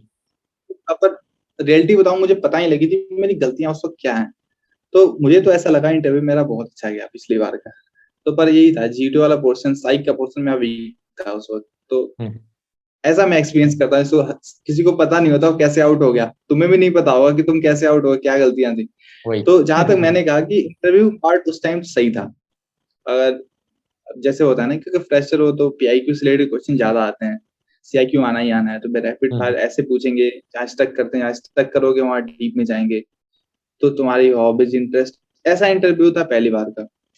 सेकंड टाइम का इंटरव्यू में ऐसा था कि जैसे मैं गया इंटरव्यू, तो first question, okay answer tell me something about your means home town, तो मैं कुशीनगर से हूँ, यूपी, तो बहुत फेमस है ना यहाँ पे, गौतम बुद्धा की डेथ हुई थी, महानिर्वाणा बोलते हैं उसे, तो मुझे ये कुछ टर्मिनोलॉजी पता नहीं थी, तो पहला क्वेश्चन मैं बताते गया, कुशीनगर ये एयरपोर्ट वगैरह, फिर उसने पूछा ठीक है okay Gautam Buddha, so tell me something about Gautam Buddha, तो मैं गौतम बुद्धा के बारे में बताना शुरू किया, ठीक है, कहा बस इतना ही, मैं कहा नो सर, फिर मैंने कुछ और बताया, ठीक है ओके तो इतना ही जानते हो, okay tell me some places related to Buddha, मैंने 2 प्लेस मैं ऐसे ही बोला, सर कुशीनगर तो कहा वहां से तुम हो तो होगा ही, एक और मैंने बताया लुम्बिनी बताया जहाँ बर्थ लुम्बिनी। प्लेस है, मैं फिर चुप हो गया, फिर उसने कहा ठीक है इतना ही पता तुम्हें, तो अब वही बात है, थोड़ा नर्वस हो गया मैं, यस सर, फिर उसने अब नेक्स्ट क्वेश्चन, ठीक है, उसने कहा ठीक है चलो होता है, अभी नहीं पता होता कई बंदों को, मतलब ऐसे तो मेंटली खेलते हैं ना वो, तो वैसा कुछ क्वेश्चन आया, फिर ओके हो गया, फिर उसने कुछ पीआईक्यू से रिलेटेड और क्वेश्चन के, tell me something about family friends वगैरह, फिर बीच में क्वेश्चन आया कि डू यू नो बोध गया, मैं कहा यस सर बोध बोध गया गया। है बुद्धिस्ट प्लेस है बहुत अच्छा, so guy you know it very well, it is the place related to Gautam Buddha, then why didn't you tell me beforehand when I was asking it to you, तो फिर वही बात है यार, nervous थे याद नहीं यार, फिर उसने खुद ही कहा ठीक है होता है नर्वस हो बंदे, तुम बता नहीं पाओगे, अब इतना हो गया ना, एक एक मोराल थोड़ा वो होता है ना बंदों का कि थोड़ा नर्वसनेस ज्यादा बढ़ जाती है, ठीक है शुरुआत ही मेरी उतनी अच्छी नहीं रही, होता है ना कि जैसे अगर इंटरव्यू की टाइम है, अब क्वेश्चन अचानक से क्वेश्चन आएगा तुम बता नहीं पाए, तो एक थोड़ा नर्वसनेस बढ़ जाती है कि अब क्या करूं, तो वैसा कंडीशन होता है, तो एक बहुत अच्छा स्पॉट होता है किसी भी इंटरव्यूइंग ऑफिसर के लिए उस पर अटैक करना, तो सबसे पहला चीज उसने की ना, उसने मुझसे एक रैपिड फायर पूछ लिया पूरा, मैं बताते गया, बहुत से क्वेश्चन भूल जाते हैं, सब सब भूलते हैं, उससे रिमाइंड कराते गया, फिर फ्रेंड्स फैमिली पे बहुत लंबा डिस्कशन चला, फ्रेंड्स कैसे हैं, फ्रेंड्स कैसे क्या कर रहे हैं, फ्रेंड्स का मतलब फ्रेंड्स की नेगेटिव क्वालिटी, फ्रेंड्स के बेसिस पे वो क्या सोचते हैं तुम्हारे बारे में, उनके हिसाब से अपनी नेगेटिव क्वालिटीज बताओ, फ्रेंड्स की नेगेटिव क्वालिटी बताओ, तो एक होता है ना बहुत लंबा सीक्वेंस चला जाता है, तुम बताते जाते हो हर जगह, तो एक वही चीज थी, मैं बहुत ट्रूथफुल था यार, मैंने झूठ बिल्कुल भी नहीं कहा। तो अगर मेरी नेगेटिव क्वालिटीज क्या है सर, आई ओवर थिंक, मैं थोड़ा शॉर्ट टेम्पर्ड हूँ, तो क्यों, एक इंसिडेंट बता दो। तो एक मतलब वो कंफर्म करते चलते हैं कि बंदा सच तो बोल रहा है। तो अगर हम कोई चीज रियलिस्टिक बताते हैं तो एक हमारे चेहरे से दिखता है ना कि ठीक है हम झूठ नहीं बोल रहे हैं, सच बोल रहे हैं। चीजें थी, अब उसने पूछी कि tell me your friends weakness, तो मैंने बताई। और मैं ऐसे फ्लो में था ना उस वक्त, थोड़ा कन्वर्सेशन के थोड़ा लंबा डिस्कशन चल गया था फैमिली फ्रेंड्स को लेकर। तो मैंने ठीक है, मैंने बता दिया उसकी नेगेटिव क्वालिटी ये है सर। और मैंने अचानक ऐसे ही बोल दिया सर, रिसेंट इंसिडेंट तो हमारे साथ जो मार्केट में हुआ था, मैंने ऐसा कोई इंसिडेंट बता दिया जो हुआ भी था रियलिटी में। तो उस पे भी तुम क्या कर सकते थे। तो फिर जैसे मैंने हॉबी क्या लिखी थी, मैंने फर्स्ट टाइम इंटरव्यू में लिखी थी आई लाइक रीडिंग न्यूज़पेपर। तो मैंने, मुझे सच में हॉबी है, पर सेकंड टाइम मैंने नहीं लिखा रीडिंग न्यूज़पेपर, मैंने वॉचिंग क्रिकेट, सॉन्ग्स, तीनों है मेरी, तीनों पहली बार मैं तीनों लिखी थी। फिर मैं रीडिंग न्यूज़पेपर इसलिए नहीं लिखा कि बीइंग अ रिपीटर बहुत डीप तक जा सकता हूँ। कोई भी इंटरव्यूइंग ऑफिसर रीडिंग न्यूज़पेपर को लेके बहुत डीप तक जाता है। तो मैंने कहा ठीक है लिखते नहीं है, क्या पता बच जाए, तो मैंने लिखा नहीं। तो फिर भी ऐसे कुछ डिस्कशन चलते गए। फिर बीच में उसने कुछ ऐसे नहीं होता कि टेक्निकल क्वेश्चन कुछ न्यूज़ से रिलेटेड पूछ दिया, तो उसने मुझसे क्वेश्चन किया। तो मैंने उसका बहुत मतलब बहुत अच्छा जवाब दिया, ठीक है। तो उस बंदे को थोड़ा लगा, बंदा लगता है न्यूज़पेपर पढ़ता है, थोड़ा करंट पे है फोकस। तो डायरेक्टली नेक्स्ट क्वेश्चन था, okay so answer tell me your schedule starting from means when you awake to the late night. तो शेड्यूल तो मैंने जब बताया ना, तो मैंने सबसे पहला चीज बोला, ओके साई वोक अप, मैं रनिंग वगैरह करता हूँ। आफ्टर दैट मैं रनिंग सर मतलब डेली नहीं करता, it's depend on the mood. मैं शाम को जाने का मूड है, मैं शाम को जाता हूँ या सुबह करता हूँ। But the first thing I do is I read newspaper. तो जैसे उसने कहा okay so you read newspaper, यहीं पे उसने शेड्यूल नहीं सुना, न्यूज़पेपर पे रुक गया। फिर tell me some five national and 5 international news, उस पे डिस्कशन चालू। मैं बताया, पता थी, बताते गया। फिर उस पे डीप घुसा। ऐसे उसने एक उस टाइम इंसिडेंट हुआ था कुछ चाइना के साथ, कुछ चाइनीज की पॉलिसी के ऊपर मैंने कोई न्यूज़ बताया था। तो उसने पूछा कि what do you think China. मैं कहा सर चाइना, मैंने कुछ तारीफ कर दी चाइना की। तो डायरेक्ट क्वेश्चन था कि what do you think Sudhanshu, China is a very good country. पहला क्वेश्चन यही था डायरेक्ट। मैं कहा no sir, I don't think so they are the good country where democracy, जहाँ डेमोक्रेसी ही नहीं है, वो कैसे हम कह सकते हैं गुड कंट्री है। But I am big fan of Chinese foreign policy, मैंने ऐसे कहा। बोला okay so what kind of foreign policy you like. मैं बोला sir they are very adamant, they are very means fluent on their foreign policy, अगर उन्हें करना है कोई चीज तो करनी है, जो कि है भी। तो फिर एक दो क्वेश्चन हुए, एक दो उसने मतलब चाइना से रिलेटेड, जैसे ऑस्ट्रेलिया का उस टाइम चल रहा था ना बहुत, चाइना ऑस्ट्रेलिया, तो तुम क्या सोचते हो एज ए ब्यूरोक्रेट्स, अगर तुम ब्यूरोक्रेट होते हैं वहां पे, तुम्हारा क्या डिसीजन, तुम्हारा पॉइंट ऑफ व्यू क्या है। तो एक ऐसे सीरीज क्वेश्चन चलते गए। तो वही मैं कहूंगा, देखो अगर न्यूज़पेपर रीड करते हो, तुम्हें करते हो या ना करते हो, तुम्हें करंट चीजें पता होनी चाहिए। तो ये एक अच्छा इंप्रेशन जाता है कि एक कोई इंटरव्यूइंग ऑफिसर देख रहा है, तुम्हारी पर्सनालिटी का पार्ट है। अगर तुम्हें ये नहीं पता तुम्हारे देश में क्या चल रहा है, you are going to be officer and तुम्हें ये नहीं पता कि देश में क्या चल रहा है, तो ये तो बहुत गलत चीज है ना।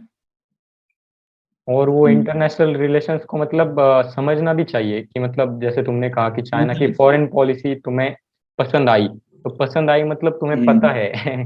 तो ये चीज़ है, हाँ। मतलब आपको पता होना चाहिए हाँ, कि कौन सी कंट्री कैसे, जैसे यूएस कंसिडर कर लो। यूएस का क्या है, मतलब यूएस एक कंट्री डेवलप्ड है, पर उसको ऐसा नहीं कर सकते कि यूएस बहुत अच्छी कंट्री है। उसके इंटरेस्ट को देखेगा यूएस बस। तो उस तरह से मतलब बोलेंगे क्या, रीजनिंग मतलब टाइप से आपका वो होना चाहिए एनालिसिस। सेम चीज, वही वही चीज है ना कि अगर न्यूज के लिए फॉलो कर रहे हो, मैं तो कहूंगा यार कि न्यूज़पेपर तो एक पार्ट रखो यार, ऑब्वियसली यार, क्योंकि कहीं भी जाओ यार, एक खुद का है कि मतलब हमें पता होनी चाहिए ना कि क्या चल रहा है। हमें फॉरेन पॉलिसी, जियो पॉलिटिक्स बहुत मैं फॉलो करता हूँ, मैं बहुत से चैनल देखता हूँ, अभी भी देखता हूँ, रिकमेंड होने के बाद भी देखता हूँ, क्योंकि अच्छा लगता है मुझे। ये सब चीजें एक मतलब करंट से लिंक हो तो थोड़ा पता होता है। सेम थिंग मैं बोलूंगा, बहुत बड़ा क्वेश्चन है कि हम पीआईक्यू कैसे फिल कर रहे हैं यार। बहुत एक्सपीरियंस का क्वेश्चन आता है, पीआईक्यू कैसा होना चाहिए। कुछ ये होता है सुपरफिशियल, को करिकुलम किया नहीं पर फिर भी भर दिया, पीआईक्यू भरा दिखना चाहिए। तो मैंने किया, तो मैंने तो डिबेट दिखा था, ऐसे कि आई वाज, मुझे गोल्ड मेडल मिला था बेस्ट स्पीकर डिबेट में। सो मैंने तो लिख दिया, ठीक है। तो नेक्स्ट क्वेश्चन क्या आ रहा है उधर से, okay so what was the topic. मैंने टॉपिक बताया, हमारा टॉपिक ऐसे था कि do means education is necessary for a job, favour, oppose, against बोलो। तो मैं अगेंस्ट में था उसके। उसने कहा ओके सो तुम्हें लगता है कि एजुकेशन इम्पोर्टेंट नहीं है जॉब के लिए? मैं कहा नो सर। मैं कहा जो बंदा सर अनएजुकेटेड है, तो उसने डायरेक्टली क्वेश्चन किया था कि what is difference between uneducated and illiterate? अब डिफरेंस बता दो तुम इन दोनों में क्या है। अब मैं किधर से वो मतलब अनएजुकेटेड क्या है? जो बंदा मैं से जो लिटरेट है, मीन्स हम हमारा डेफिनेशन ये है कि जो बंदा अपना नाम लिख लेता है, the person who can read and right, he is literate. Literate. तो बट अनएजुकेटेड इन सेंस की सर उन्हें बहुत सी बेसिक एटिकेट्स वगैरह ये सब चीज नहीं पता। इस पे बहुत लंबा डिस्कशन चला गया है इलिटरेट और अनएजुकेटेड पे, इसी पे चला गया। तो इसके बाद उसने फिर रिकॉल किया कि okay Sansu, so what did you spoke against? कुछ पॉइंट्स मुझे ही बताओ कि कैसे तुमने वो किया। तो मैंने अपने उस टाइम जो डिबेट किया था तो कुछ पॉइंट्स रखते गया, बताते गया कि ठीक है ऐसे है। तो कहने का मतलब ये है कि यार जो तुम लिखते हो वो कंफर्म करेंगे। जैसे मैंने डिबेट लिखा, तुमसे टॉपिक पूछ लिया तो क्या क्या तुम्हारे आर्गुमेंट्स थे। अगर अब कोई बंदा वैसे झूठ में पीआईक्यू में लिख दिया ठीक है मैं डिबेट है, तो अगर पूछे कि तुम्हारा टॉपिक क्या था तो तुम्हें पता होना चाहिए। अगर तुम बेस्ट स्पीकर हो जैसे मैं था, तो मुझे इतना तो याद ही होगा ना कि मैंने किस टॉपिक पे वहां किया, क्या क्या बोला। तो जो कहते हैं ना कि लाइव प्रिपेयर करना एसएसबी के लिए, कुछ लोग होते हैं कि झूठ लिखेंगे उसको प्रिपेयर करते हैं। तो कहीं ना कहीं एक पॉइंट ऑफ टाइम पे जाकर तुम्हें फंसना है वहां पे, तो उन्हें पता लग जाता है। अब जैसे कि बहुत सी इंटरव्यू लगभग 1 घंटे तक चला था यार। तो मैंने लिखा था cyber school cricket team captain. ठीक है, तो उसने पूछा कि कोई इंसिडेंट बता दो। मैं कहा sir school team captain, but we are having house house matches, house team की कैप्टनसी कर रहा था उस वक्त में। तो हम फाइनल में हार गए थे ड्यू टू सुपर ओवर। तुम चाहे ओके सुपर ओवर हुआ था, ठीक है, तो मुझे बताओ बॉल टू बॉल का इंसिडेंट बताओ, कैसे क्या हुआ था।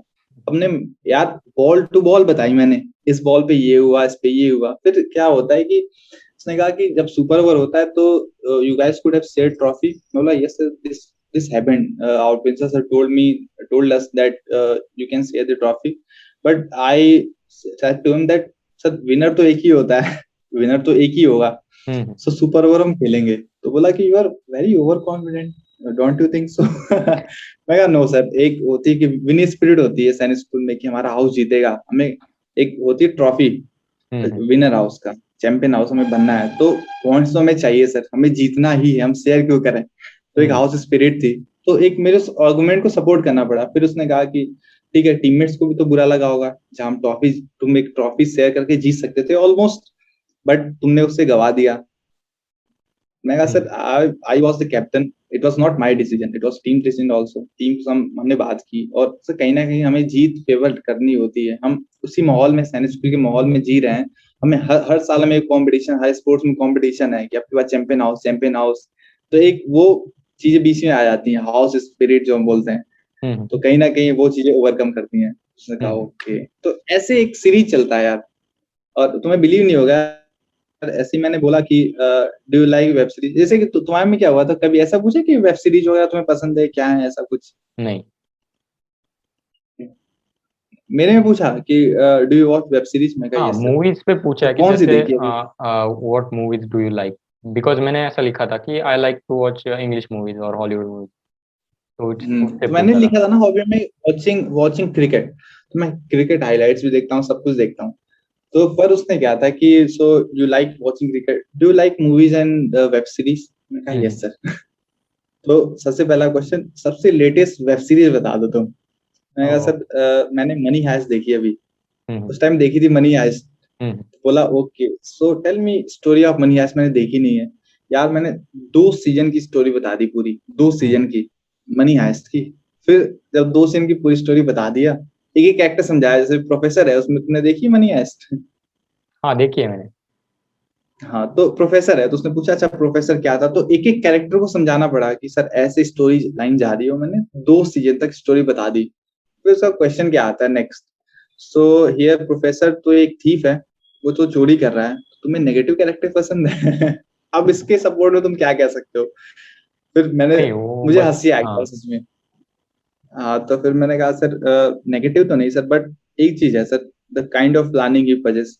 और क्योंकि सर कोई भी स्टोरी या वेब सीरीज तो फिक्शन है, हमें रियल लाइफ तो है नहीं, तो कहीं ना कहीं ये क्या है कि उसकी प्लानिंग अच्छी लगी सर, कैसे प्लान करता है ABCD, ऐसे ही मैं बोला ABCDEF प्लान, मतलब हर चीज के लिए प्लान है एक। तो एक हम लाइफ में भी जा रहे हैं सर, तो प्लानिंग हमारी बहुत होनी चाहिए। तो इस टाइप से मैंने अपने आर्गुमेंट को सपोर्ट किया। तो कहने का पूरा मतलब ये है कि झूठ हमें नहीं लिखना है, क्योंकि हर चीजों पे कंफर्म करते हैं वो, ये होता है। मतलब कोई एक सपोज आपको बताते हैं ना कि ये मोटिवेशनल मूवी है, सपोज थ्री इडियट्स हम्म, एग्जांपल, मतलब बहुत लोग थ्री इडियट्स पे अभी ज्यादा बातें चल रही है। हम्म, तो कोई बंदा लिखेगा, मतलब बोलेगा कि मुझे थ्री इडियट्स मैंने देखी है, पसंद है, पर बाद में पूछा और अगर रियलिटी में उसने देखा नहीं होगा तो मतलब फंस सकते हैं, वो चीज़ है। फंस जाएगा, बिल्कुल फंस जाएगा।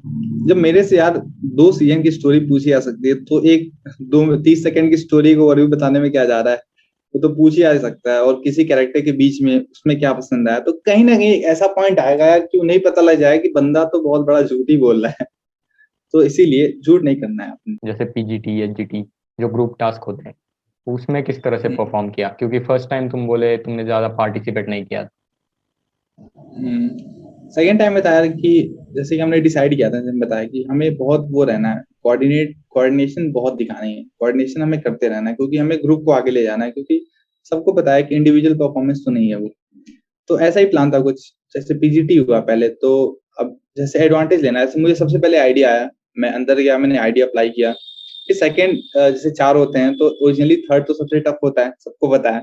तो सेकंड स्टेज पहला तो आसानी से हमने क्रॉस कर लिया, दूसरे में मैं अंदर गया, फिर मैं स्टक हो गया। फिर एक बंदे को आइडिया आया, मैंने बुलाया उसे, मैं बाहर आ गया, बंदे ने आइडिया सॉल्व किया, फिर बंदा आगे स्टक हो रहा है। फिर मैं अंदर गया, फिर रोप टाई किया, एक इंस्टेंट आया, मतलब फलकम ऊंचा करना है, रस्सी लगा दी। फिर जैसे होता है ना, अगर तुम अच्छा कर रहे हो तो चींटू तुम्हें प्रेशराइज करता है। तो ऐसे ही था, क्योंकि मैं चेस्ट नंबर 7 था, chest number 7, I think you have broken some rule here, so go back. एक वे से जा रहे हैं, no no, just assume that whole part is broken, try another way. तो हम बहुत जल्दी हम्म। जल्दी कर रहे थे यार, तो हमें रोका जा रहा था ऐसे। हम्म। तो अगर ऐसा था तो मुझे ये तो पता था कि ठीक है हम अच्छा कर रहे हैं। कुछ भी हो तो चीजें अच्छी जा रही हैं। तो वैसी ही चीजें चल रही थी वहां पे भी। हम्म। और वही चीज है, कोऑर्डिनेशन करते रहना है। अब बीच में थर्ड पे हम बहुत, मतलब ज्यादा देर तक स्टक हो गए थे। तो कुछ उसने हिंट दिया मुझे, मैं बाहर था उस वक्त, चेस्ट नंबर 7। तो उसने ऐसे हिंट करेगा, okay chest number 7, I think you can help them out here. मुझे खुद हम्म। आइडिया नहीं आ रहा था, पर जब मैं अंदर गया ना, तो उसने कुछ हिंट दिया, you can use the rope, you can use that plank also. तो ऐसे कुछ, जब वो आइडिया हिंट दिए तो मैंने मतलब समझ आ गया, मुझे आइडिया आ गया, तो ऐसे मैंने क्रॉस कर लिया, और मैं जल्दी जल्दी चारों क्रॉस कर लिए। तो वही चीज यार कि अगर जो कोचिंग नहीं जा पा रहे हैं, तो उनके लिए मैं बोलूंगा जहां से उन्हें एक्सपीरियंस मिले, तो वीडियोज हैं यार यूट्यूब पे। यूट्यूब से वीडियो देख लो, और अपना वहाँ एक अटेंटिव होना चाहिए। हम रिसोर्सेज को कैसे इस्तेमाल करेंगे, वो चीजें पता होनी चाहिए यार। तो ध्यान से देखो, मैं तो ये कहूंगा, हम्म। किसी स्ट्रक्चर को अगर तुम स्टक हो रहे हो तो ध्यान से देखो, आइडिया अप्लाई करने की कोशिश करो। एक दो बार नहीं होगा, तीसरे टाइम जरूर हो जाएगा, कुछ ना कुछ आइडिया आएगा, नया आइडिया हम्म। आएगा। वही, जैसा मतलब उनको भी बहुत एक्सपीरियंस होता है, जैसे जीटीओ वगैरह बहुत सारे कैंडिडेट्स देखे होते हैं उन्होंने। जैसे तुमने कहा कि हाँ वो वैसे। तुम्हें हिंट दे रहे थे, तो उनको भी पता चला कि हम्म। तुम अगर अंदर जाओगे तो सॉल्व कर सकते हो। कमांड टास्क टफ था, मतलब एक होता ना कि बॉम्ब बॉम्ब आ रहा है, बॉम्ब नहीं था मेरा, बट 3 अप्रोच थे उसमें, पर वो टफ हम्म। था। और जैसे बीच का स्ट्रक्चर था, मूवेबल था, तो क्या किया, जब नहीं होता है कि एक इंट्रोड्यूस करते हैं टास्क को, कमांडर हम्म। को। हम्म। तो पहले वो मतलब ऐसा सेट था, अंदर के साइड में था वो, ठीक है। हम्म। और बताने को क्या था, उसने दिस इज मूवेबल स्ट्रक्चर करके उसने उसको बाहर के साइड कर दिया। और हम्म। मैंने बीच वाला अप्रोच, सेम अप्रोच लिया। तो जैसे उसने पूछा कि whom do you want to call, तो मैंने 2 का नाम लिया। तो होता है ना जैसे कि कुछ पार्टनरशिप कर लेते हैं, ठीक है मैं तुम्हें बुलाऊंगा, तुम मुझे बुलाना, ऐसे हम्म। करके। तो मैंने अपने ग्रुप में कहा था, देखो ऐसा मत करना, कोई इसमें बुरा मानने वाली बात नहीं है, अगर तुम्हें मैं उस टास्क के लिए सुटेबल लग रहा हूँ तो मुझे बुलाना, किसी को भी हम्म। बुलाना या नहीं हम्म। बुलाना, इसमें कोई बड़ी बात नहीं है, क्योंकि वो क्वेश्चन कर देते हैं। और उसने किसी से क्वेश्चन नहीं किया क्यों बुला रहे हो क्या। जब मैंने बोला कि मतलब मैं चेस्ट नंबर 7 था, मैंने बोला sir chest number 6 and chest number 8। तो सबसे पहला क्वेश्चन है सुनासु, व्हाई देम। तो मैं प्रिपेयर था, मैंने उसी टास्क को देख के ही बुलाया था, जैसे चेस्ट नंबर 6 था मेरे साइड में। हम्म। वरना मतलब बहुत दुबला सा था बंदा, बहुत एक्टिव था, एक्टिव काइंड ऑफ, मतलब लाइट वेटेड है, तो कहीं ना कहीं हम्म। होता है ना, कहीं हमें ओवर वेट वाले बंदे चाहिए जो वेट वाले हम्म। हैं। तो 8 नंबर मैंने यही रिफ्लेक्सिव। आर्गुमेंट दिया, चेस्ट नंबर 6 है, he is light weighted and he is punctual in putting everything, I have seen him. And chest number 8 he is means bulky weight kind of, so I can need him in my task. Hmm. बुलाओ, okay बुला लो। तो बुलाया। उसके बाद यार उसमें पहला तो अंदर गया। और मैं ये कहूंगा, अगर कमांडर हो, as a leader, you have to lead, lead करना है तुम्हें, तुम्हें पीछे रह के वो नहीं देना आइडियाज। तो पहले टास्क में चले गए, बीच में वही था ना, वो मूवेबल स्ट्रक्चर बीच में आ गया, वो बाहर की साइड था, मैं खड़ा हो गया हूँ यार कि एक पोल है यहाँ पे, एक पोल से हम कैसे आगे आ सकते हैं, कोई चीज दिमाग में नहीं आ रही, मैं खड़ा था। उसके बाद उसी और लकीली हंसी की बात है कि मैं उसी के ऊपर खड़ा था जो स्ट्रक्चर मूव हो सकता है। फिर बहुत सोचा, फिर वो स्ट्रक्चर याद आया, फिर मैं उसको अप्लाई किया, तो वो स्टेबल तो नहीं बना। तो पहला question, is it stable? Commander, is it stable? No sir. So what else? मैं कहा sir but it is workable, it will work. बोला कि शो मी, करके दिखाया, पार हो गए। उसके आगे यार ऐसे 3 पोल थे, 3 एक बराबर थे, उसको तुम पटरा भी नहीं रख सकते, कैसे जाते आगे? तो मैंने एक रस्सी का लूप बनाया वैसे। तो again same question, is it stable? मैं कहा नो सर।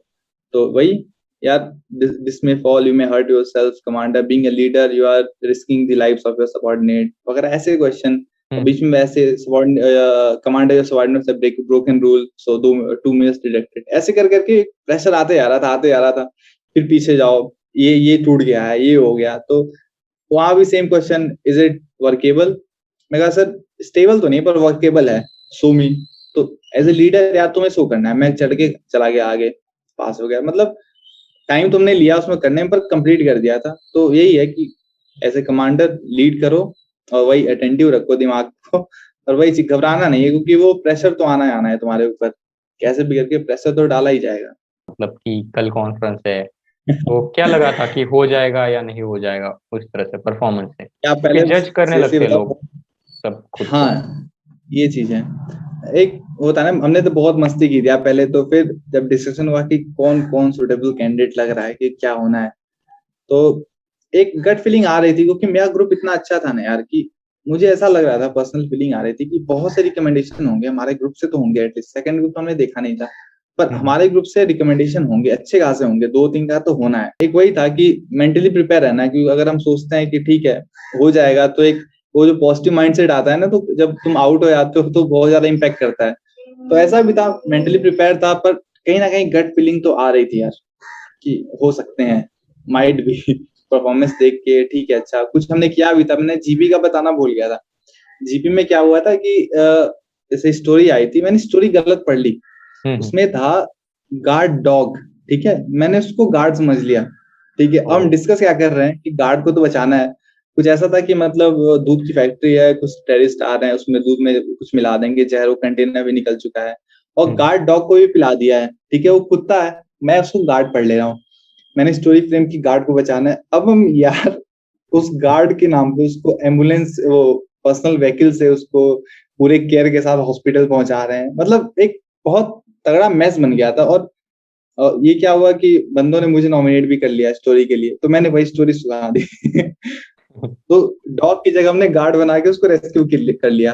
तो ऐसे भी हुए थे यार, मिस्टेक्स हुए थे, ये हमें उसी दिन बाद में पता लगा। तो कुछ वही बात है, कॉन्फ्रेंस के पहले सारी गलतियां भी दिखती हैं, हर चीज दिखने लगती है। तो एक वही डबल माइंडेड था कि हो सकता है, नहीं हो सकता, पर कहीं ना कहीं एक गट फीलिंग आ रही थी कि अब की बात हो सकता है। और कॉन्फ्रेंस डे के हम यार इतना नर्वसनेस यार, इतना ज्यादा बता नहीं सकता कैसे उस वक्त कैसा फील हो रहा था। कोई स्माइल नहीं, कुछ नहीं। इनफैक्ट कॉन्फ्रेंस रूम में जब मैं गया तो पहला question, Sansu you are looking so nervous, why so? फिर बताया सर, मतलब होती है सर नर्वसनेस, इतना बड़ा स्टेज है तो होगा ही। सो पहला क्वेश्चन की okay tell me, must just analyze the performance of your last SSB experience and this one, what do you think? बोला सर अब की बार मतलब की बार एसएसबी पार। हाँ, पार्टिसिपेशन ज्यादा है, चीजें ऐसे गई हैं, तो कहीं ना कहीं हो सकता है सर अब की बार। ये तो कहानी था, ऐसे मैंने कहा, बट परफॉर्मेंस ओवरऑल से सही है। So let's see, I am prepare for the both result. मैंने कहा ओके, कोई टेंशन की बात थोड़ी है, वरी होना है, जो होगा होगा। फिर वही चीज, एक मोटिवेशन की लाइन आती है, एपीजे अब्दुल कलाम भी ऐसे थे, सब ऐसे थे, वो लाइन चली लंबा। अमिताभ बच्चन, सबके नाम आ जाएंगे लिस्ट पे। सब क्या आ जाते हैं। और वो जो पार्ट होता है ना मोटिवेशन वाला, तब बहुत डर लगता है, ऐसा लगता है पूरी मतलब बैच ही कहीं वॉश आउट ना कर दे। हाँ, मोटिवेशन पर ये इतना तो बड़ा था यार कि होता है। बैच वॉश आउट तो नहीं होगा।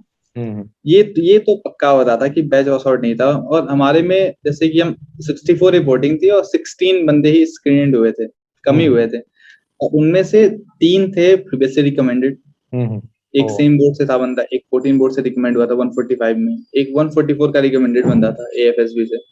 तो पूरा तो था, तो एक कंपटीशन, तो उनका ग्रुप अलग था। खैर, तो एक ऐसा चीज लग रहा था कि बंदे, होता है ना कि जो प्रीवियस से रिकमेंडेड हो तो रिकमेंड होगा। तो एक वो भी था कि अगर, अब ये तो है यार कि मतलब एक पर्टिकुलर स्लॉट तो फिक्स नहीं है, अगर तुम्हें उन्हें 10 बंदे दिखे रिकमेंड करने लायक तो 10 कर देंगे वो, हम्म ये है। तो हमें ये तो था कि हमारे ग्रुप से रिकमेंडेशन अच्छे होंगे, ये लग रहा था। बट रिजल्ट यार एकदम अपोजिट था, ऐसा कुछ नहीं था। जब रिजल्ट आया, मेरा चेस्ट नंबर 7 था, तो हमारा साइकोलॉजिस्ट आया रिजल्ट अनाउंस करने के लिए। तो पहले वही थोड़ा मोटिवेशन, फिर हम हियर विद द रिजल्ट्स। तो फर्स्ट चेस्ट नंबर 11, सबसे पहले 11, हमारा 1 से 8 तक का ग्रुप था। चेस्ट नंबर 11, फिर हुआ चेस्ट नंबर 16। मैं कहा ठीक है, अब तो हो गया। फिर आउट ही है, और मुझे लगने लगा यार ग्रुप ऑफ शॉट ऐसे कैसे हो सकता है। मुझे फिर उसने कहा कि ओके नाउ वन सरप्राइज। फिर उसने लास्ट बोला चेस्ट नंबर 7। बस भाई, वो खुशी तो बता नहीं सकते यार, किस लेवल की खुशी थी। तो वही चीज है। मतलब वो सरप्राइज हो गया, मतलब जो स्टार्टिंग में अगर 7 बोलते ना, उससे ज्यादा मतलब धमाकेदार वो हाँ। वाला था पार्ट। नहीं नहीं, उसने सच में एंड में बोला था चेस्ट नंबर 7। और कहीं ना कहीं एक शौक तो ये भी था ना कि अपने ग्रुप से बस मैं, ये मुझे बिलीव नहीं हो रहा था यार, अभी तक नहीं बिलीव होता है, मतलब बाकी बंदे, मतलब इतना अच्छा ग्रुप था यार, बंदे इतना अच्छा कर रहे थे, तो होना चाहिए था उन्हें भी। बट हम्म वही जानते उसने क्या, किस बेसिस पर सेलेक्ट। हम्म तो उसके बाद क्या मेडिकल प्रोसीजर पूरा? मेडिकल प्रोसीजर, मेडिकल तो स्मूथली गया। 2 टीआर यार, एक तो हीमोग्लोबिन कम था तो अनीमिया का टीआर मिल गया। हम्म उसके बाद एक वहाँ पे हो गया था कि मैं जब सर्जिकल चल रहा था, तो सर्जिकल टाइम में डॉक्टर ने कहा एक टीआर देने को कह दिया था मुझे, तो थोड़ा मैं वो हो गया। टीआर मिल जाएगा तो थोड़ी बीपी बढ़ गई, तो रेस बीपी का टीआर था, नॉर्मल टीआर थे, तो दोनों क्लियर हो गए। क्या क्या मजे किए तुम लोगों ने एसएसबी में, मतलब जो कुछ भी यार कॉमेडी मजे तो बहुत इंसिडेंट? किए। कॉमेडी इंसिडेंट यार, आईपीएल था, पूरा वॉलीबॉल चलता था, टीटी चलती थी यार, टीटी में इंटर बोर्ड्स हो जाता था हमारा। मैं टीटी अच्छा खेलता था वहां पे, इंटर बोर्ड्स भी हुए। रात में पीपी, रात के टाइम में बेड उठा के बाहर कर देना किसी का। तो मजे तो बहुत किए यार, एक मेमोरीज हो जाता ना, एक सीरीज ऑफ मेमोरीज बन जाती है पूरी। बंदे भी अच्छे आए थे, हम रिकमेंड हो गए, बंदे चले गए, बट अदर बोर्ड्स के बहुत सारे फ्रेंड्स हैं मेरे, तो एक बन जाता है एक, वो अभी भी ग्रुप है मान लो, इलाहाबाद वॉरियर्स ऐसे हम्म करके हमने ग्रुप बना रखे हैं। तो मजे तो बहुत किए थे यार, रात में कनेक्शन किसी पे हमेशा पीपी के कर लिए दी रह मेरे जाते हैं वो खुद। लोग। हाँ, वो मेमोरीज होती हैं यार। वो तो होती हैं, सबने करते हैं जो भी, तुमने भी की होंगी। Obviously. Everyone should go at least one time to the SSB, मतलब ये है कि at least one experience, time, at least one बहुत अच्छा एक्सपीरियंस है यार। रिजल्ट भी। तो मैटर नहीं करता है देखो, हाँ सबको पता है कि कोई भी रिजल्ट फेवरेबल भी हो सकता है, अनफेवरेबल के चांसेस बहुत ज्यादा है। हम्म तो वही चीज है, मेंटली प्रिपेयर रहो, जाओ प्रिपेयर हार्ड एंड गो। मतलब आपके एस्पिरेशंस भी बढ़ जाएंगे अगर एक बार एसएसबी के लिए जाओ ना, तो दूसरे किसी मतलब करियर में भी आप बोलोगे ना, टारगेट हाँ हाई रखोगे अपना। हाँ, वही चीज है। हम्म हर हर चीजों से मतलब एक मोटिवेशन होता है कि कुछ भी, भले ठीक है डिफेंस नहीं, बट अदर हम्म अदर जगह भी जाते हैं तो कहीं ना कहीं हेल्प तो होती है यार, क्योंकि हम्म बात सही भी यार कि, और हम हर हर बंदा तो डिफेंस में नहीं जा सकता ना, सही बात है।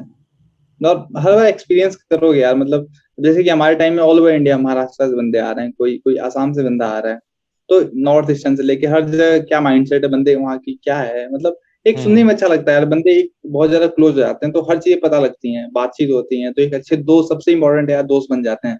हम्म और अच्छे खासे दोस्त होते हैं यार, वो लॉन्ग टर्म अभी बातें होती हैं सबसे, ठीक है। तो एक मेमोरीज के पार्ट के लिए तो बहुत अच्छा है यार हम्म एसएसबी। मेमोरीज प्लस एक्सपीरियंस आपका जो कुछ भी है, जिसको आप हाँ यूज कर सकते हो कहीं पे भी। हाँ, ऑब्वियसली यार। तो यार thank you for coming to the Prasad show, मतलब आपका जो नहीं वैल्यूएबल नहीं, टाइम प्रसाद निकल के बहुत अच्छा यार, लगा। आपके आप वैल्यूएबल क्या है यार, इतना तो कर ही सकते हैं। आपके साथ बात करके बहुत अच्छा लगा, मतलब जो आगे भी लोग जो देख रहे होंगे उनको भी गाइडेंस मिलेगा इससे। बिल्कुल यार प्रसाद, बहुत यस, अच्छा लगा तुमसे ही बात करके। Thank you. थैंक यू, जय हिंद। जय हिंद ब्रो।